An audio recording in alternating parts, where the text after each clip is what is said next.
আন্দোলন সহ আমরা এখানে আহত হয়েছিলাম। আন্তরিক 5-6টা দল, সবগুলো দলের নাম বললাম আমি।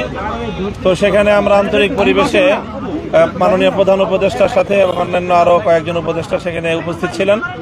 তাদের সঙ্গে আমরা মত বিনিময় করেছি। প্রধানত আমরা তাদেরকে ধন্যবাদ জানিয়েছি বাংলাদেশের এই ক্রান্তিকালে দেশের দায়িত্ব গ্রহণ করার জন্য এবং আজকের এই আয়োজন করার জন্য।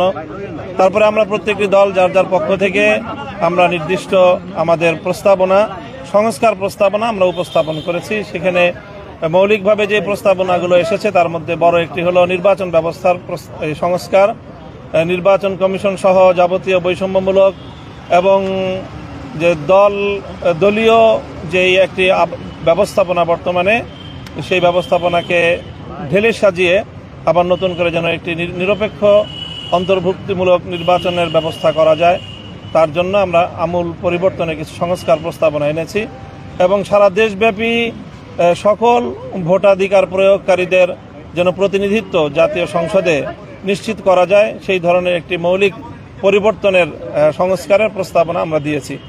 বর্তমান যেই বিদ্যমান যে নির্বাচনী ব্যবস্থা রয়েছে তাতে দেখা যায় যে সর্বোচ্চ 30 থেকে 35% মানুষের প্রতিনিধিত্ব, ভোটারদের প্রতিনিধিত্ব জাতীয় সংসদে থাকে। যারা বিভিন্ন আসনে পাশ করতেছে তারাও দেখা যায় যে তাদের বিপক্ষে ভোটদানকারী ভোটারের সংখ্যাই বেশি তার পক্ষে ভোটদানকারীর চেয়ে।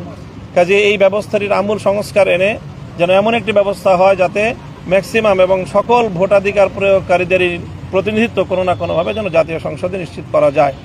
এছাড়াও বিচার বিভাগ, শিক্ষা বিভাগ এবং প্রশাসনে আমূল পরিবর্তনের, প্রশাসনের মধ্যে দেশের মধ্যে যে বিশেষ করে যে এককেন্দ্রিক, যে প্রধানমন্ত্রী কেন্দ্রিক যে ক্ষমতা কুক্ষিগত করে রাখার যে একটি আয়োজন, যেখান থেকেই মূলত স্বৈরতন্ত্রের উদ্ভব, সেই জায়গাটায় যেন ভারসাম্য তৈরি করা হয়, সাংবিধানিক প্রস্তাবনা আনার প্রস্তাব করা হয়েছে।